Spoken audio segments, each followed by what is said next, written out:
Howdy folks, Ryan here again with Trail Now.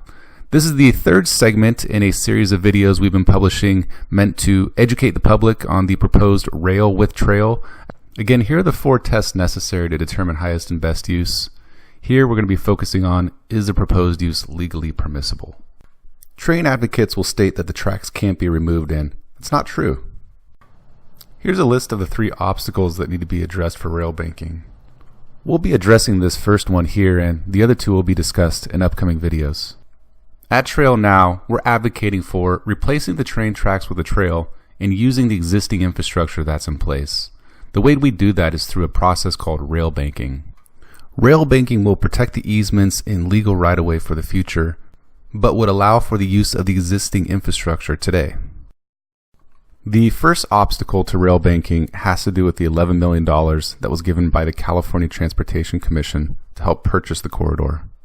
The issue here is that the $11 million, it had to be used for a project that included a train component. The solution here is pretty straightforward. You give the money back.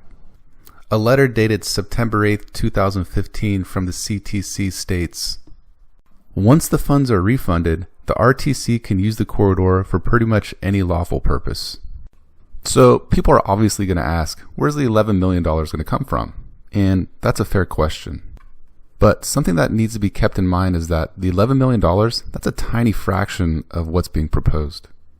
At Trail Now, we believe a better question is, should $11 million dictate spending $500 million over the next 20 years? Especially if the train component is shown to have little to no effect on Highway 1 traffic? We don't believe that's good policy. Folks, Santa Cruz County doesn't need a commuter train to nowhere. We need a trail, and we need it now. Thanks for watching. If you haven't already, like us on Facebook, and for additional information, please go to our website, trailnow.org.